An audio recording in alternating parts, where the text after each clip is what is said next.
This is NDTV.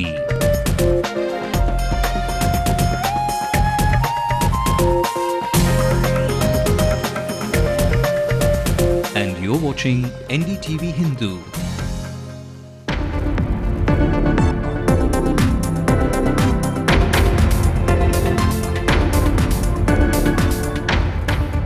Amma turns on the heat on the structure she called a traffic ops hat.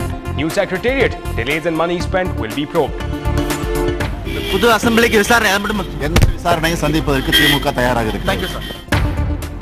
Karunya's flagship programs are shown the door. Amma launches a new insurance plan with kicking out Karunanidhi's scheme.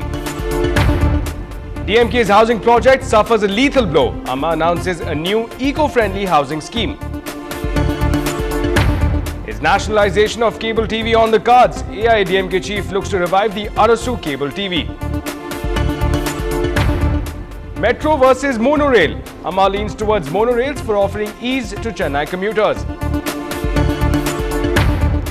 Freebies galore as Amma delivers on manifesto promises. From laptop to grinders, expect delivery by mid-September. Party workers try to cheer the DMK patriarch despite the gloom. Karunanidhi rues bad friendship.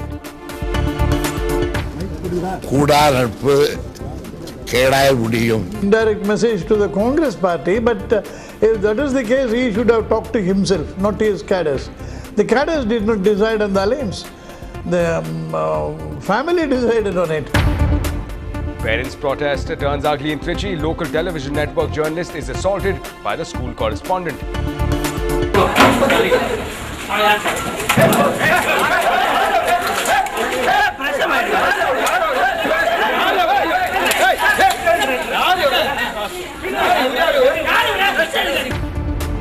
MTC driver who ran over passengers killing 3 was arrested but is already out on bail. Well, a very good evening. You're watching Late Night News with me, Ashmit Kumar. Let's take a quick look at stories coming in from across the country. Less than a day ahead of his fast, another round of talks between Ramdev and government ministers. As talks go down to the wire, the Congress hits out suggesting that spiritual gurus should stay out of politics. As the RSS instructs its cadres to join tomorrow's fast, Ramdev assures Anna Hazare that there will be no RSS men. Even a day before the actual fast begins, thousands have gathered to support the yoga guru. Ramdev plays to the gallery. The JPC chief tells NDTV that all telecom ministers, including Dayanidhi Maran, will be questioned on the spectrum allocation scam. Well, first up at this hour, Governor Barnala's first address of Tamil Nadu's 14th Assembly session was one of populism, promises and prosperity and spiced with Dravidian politics. Our senior correspondent Peer Mohammed brings us this report. September 15th will be both homemakers and students' day out. That's when the free mixer grinders will be distributed.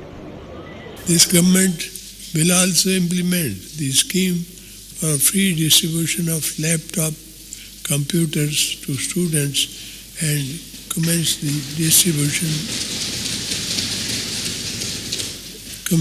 distribution from September 15th, 2011 to cover all +1 and +2 students in government-aided schools and students in government and government-aided colleges in phased manner. But the governor's address also hit the delete button on many of the previous DMK regime schemes. The merits of restoring Anna University to its original status and to review uniform system of school education will clearly be debated by many in the coming days. Extending welfare schemes to Lankan refugees and the assurance of improving infrastructure in Dalit hostels may go down well with many. In short, it was a bouquet for the people and brickbat for the previous regime. In China, with Peer Mohammed, this is Ashmit Kumar for NDTV Hindu. Well, now today's developments coming in from the Secretariat have the conventional tilt towards vendetta politics. Amma appears to be steamrolling ahead while stomping down on the DMK regime's flagship programs. Sam Daniel brings to us this report. ஒட்டுமொத்தமாக குழந்தைகளுக்கு அளிக்கப்படும் கல்வியின் தரம் உயர்த்தப்பட வேண்டும் என்பதுதான் எங்களுடைய ஒரே நோக்கம். The old drama in Dravidian politics. Enter Amma and exit Ayya schemes. The first casualty of the defeated DMK regime, uniform syllabus for school children. Jayalalitha has put it on hold, citing lack of quality. So, new books worth 117 crores will be shelved and the old syllabi will be back in print. Jayalalitha has also struck down many of the other pet projects of the earlier DMK regime, but she has cautiously replaced them with her own projects, making sure the public don't stand to lose the benefits they've been enjoying so far. So, the Kalangur Health Insurance Scheme stands replaced by a new public insurance scheme with added benefits. The free concrete housing scheme has become the solar-powered greenhouse scheme, and Chennai's metro rail project is out. In comes monorail. The worst blow, the Kalanidhi Maran controlled cable TV network in the state will now be nationalized, ostensibly to bring down charges. Also, the DMK's pet project, the 1,000 crore new secretariat, will be probed for financial irregularities. திமுகவினுடைய ஆட்சியில் நிறைவேற்றப்பட்ட திட்டங்களையும் ரத்து செய்யறதுக்கும் அதை மாற்றி அமைப்பதற்காக தயாரிக்கப்பட்டதுதான் அதிமுக ஆட்சியின் சார்பில் வைக்கப்பட்டிருக்கக்கூடிய ஆளுநர் இருக்கு. புது அசெம்பிளிக்கு விசாரணை எந்த விசாரணையும் சந்திப்பதற்கு திமுக தயாராக இருக்கு. While Amma's free laptops, fans and mixer grinders will soon be delivered, the financially draining vendetta politics has raised questions. Yeah, it is wasting public money. That's not fair, that's our money. Why do waste it? We need a metro. It's a compulsory in metro cities especially. The new government should carry on this project. In Chennai with camera persons Edwin and Thomas, Sam Daniel, Findy TV. Well, today was Karunanidhi's birthday and the new regime gifted a rude shock to the former Chief Minister. Now, with various DMK flagship programs being shown the door, our executive editor Sanjay Pinto decided to look at the fine print with renowned political analyst and editor-in-chief of Tughlaq Cho Ramaswamy and senior journalist R. Rangaraj. All right, Mr. Ramaswamy, the AIADMK has replaced some of the DMK schemes with their own versions on the ground that they need to be improved. Now, is this a clever way of actually erasing the DMK memory and adding the AIADMK stamp on these welfare measures? And this has been a common feature of Dravidian politics, one must add. I don't think there is any cleverness involved in it. I think there is honesty involved in it. If I take, for example, the medical insurance scheme, it was benefiting the insurance company more than the poor who deserve treatment, and some of the hospitals also benefited, but not really the poor who were supposed to be the real beneficiaries. So now she has promised a new scheme which will take care of the needs of the poor and not the needs or the profit motives of the insurance company. That is one thing. Again, on the free house scheme, 75,000 which was granted by the previous government would not have been enough to build a house, and so people went about seeking loans. Now that necessity has been done away with. The state government has promised 1,80,000 rupees and also solar energy for the houses. So all these are good improvements. How can we say that it is an attempt to erase the memory of the previous schemes? No, I don't think so. Mr. Rangaraj, again, talking of vendetta here, there has really been no vendetta shown in the reshuffle of the bureaucracy, because barring a few officers who have been shunted out to, let's say, the refugee camp and the Mandapam camp, or as vigilance officers of state transport corporations, a convenient parking ground for inconvenient officers, she's retained the talent even from the DMK regime. You look at former Police Commissioner Rajendran is now ADG Intelligence. Former Additional Commissioner of Police Crime and Headquarters Sanjay Arora remains in the city as Additional Commissioner Traffic. Hansraj Verma, who was the TNEB chief during the DMK regime, is back there as Electricity Board Chairman. So there's been no vindictive display there when it comes to the bureaucracy.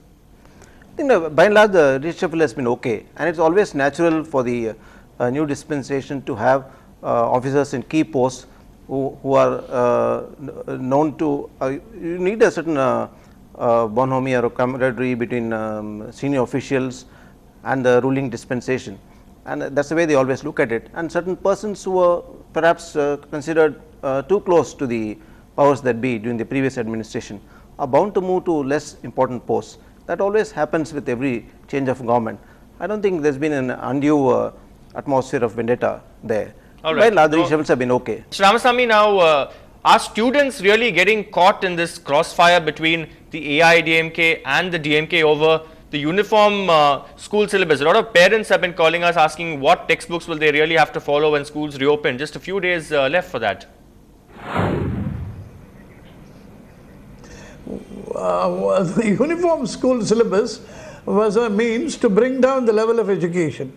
Whoever had higher levels of education, a better system, all that was leveled down. The minimum most level was achieved by that. Was it a good thing for the students, for the future of the students in this competitive world? That is why that scheme has been shelved, and the government is thinking of bringing about a uniform syllabus which would aim at a higher level of education, not reach the lowest level of education and make everybody equal. Mr. Ramasamy, in 2001, if we all remember, the flyover case, many believe that that was handled with haste, which is why it perhaps fell by the wayside. Now, this time the AIADMK government seems in no hurry whatsoever and has constituted not one but 2 commissions of inquiry to probe the new secretariat project. Do you see this as one of the biggest worries for the DMK, away from the 2G scam, of course? Well, the DMK has committed so many wrongs, so many illegal acts, so many corrupt deeds, that they are in for it now. They thought that they are going to be a permanent fixture in the seats of power in the center and the state. They thought nobody is going to dethrone them. But Jayalalitha has shattered that faith. And now the DMK will face some hard times, no doubt about it. Now, the governor's address today also coincided with Mr. Karunanidhi's birthday. The DMK chief had a cryptic message for his party men. He said, bad friendship will end in trouble. What is he referring to? Who is he referring to? And how do you interpret this, sir? Well, they have been generally interpreted by journalists as being a message, indirect message to the Congress party. But if that is the case, he should have talked to himself, not to his cadres. The cadres did not decide on the alliance. The family decided on it, the continuance of it at least. The alliance continues to satisfy the needs of the family. The family needs to be protected from the clutches of law. For that, the DMK is depending on the center and the Congress party. So he should have talked to himself and to his family, not to his cadre. Well, Karunanidhi's birthday was marked with low-key celebrations for the DMK chief Karunanidhi, who turned 88 today. Now, it's been a tough year for the DMK patriarch. His party, the DMK, was roundly thrashed in the assembly elections, and 2 of his favorite people, daughter Kanimuri and A. Raja, are in jail in connection with the 2G scam. Now, although Karunanidhi did plan to fly down to Delhi today to be with his daughter Kanimuri, there was a change of plans. He intends to visit his constituency Tiruvarur on Sunday to thank the voters. அரசியல் மறுமலர்ச்சிக்காகவும் சமுதாய எழுச்சிக்காகவும் அரசியல் மறுமலர்ச்சிக்காகவும் தங்களை ஒப்படைத்துக் கொண்ட தோழர்கள், உடன்பிறப்புகள்,